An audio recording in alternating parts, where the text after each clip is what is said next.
अनेक समय आम शांति खोजु। अनेक लोक कहती मु बड़ अशांति अच्छी, मोर शांति दरकार, कोठी टिके शांति नहीं।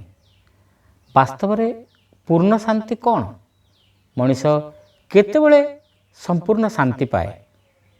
कथाटीए गोटे गाँव रे गोटे चाषी थिला। दिने तार मनरे भावांतर आसिला।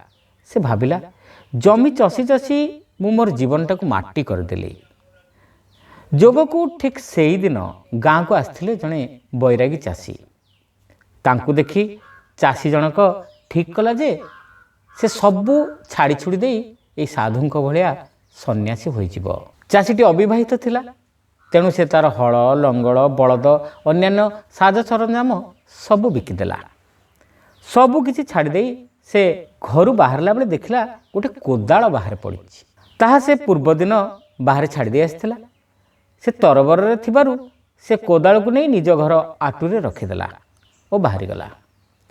जंगल रे से ध्यानरत हैला एवं ध्यान रे एत्ते मजिगला जे ताकू समय जनागला नहीं। समय क्रमे से दिव्य ज्ञान पाइला, ता मन को वैराग्य आसिला। एमती बीतीगला 8 वर्ष। तापरे से जंगल रु जनबसती को आसिला। लोके ताकू साधु महात्मा कही ता पाद तले पड़गले, ताठारू आशीर्वाद नेले। किंतु विस्मयर कथा, एते दिन साधना कला परे भी ता मनरे शांति आसिला नहीं।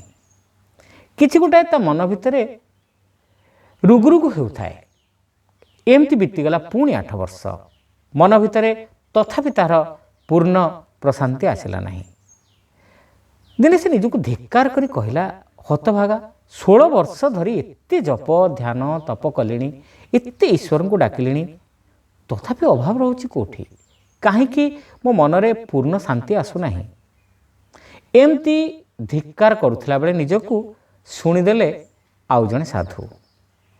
से कहिले, बाबू तमे साधु हेबा को आसीबा पूर्वरु कोठी कोन रखी देइछ कि मने पकाओ। हठात ए चाषी जी की साधु होइतला तार मने पड़ीगला कोदाल कथा। से कहला, अरे भाई हाँ तो कोदालटे रखीदे आसछि मु घरे। यह कही से दौड़िला।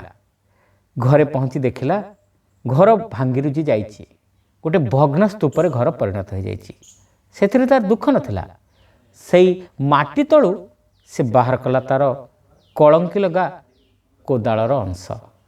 ताकू नहीं गाँ पोखरी को फिंगिदेला। एथर ताकू लागिला से प्रकृत रे बंधन मुक्त होइछि। मन को तार पूर्ण शांति आसिला परि ताकू लागिला।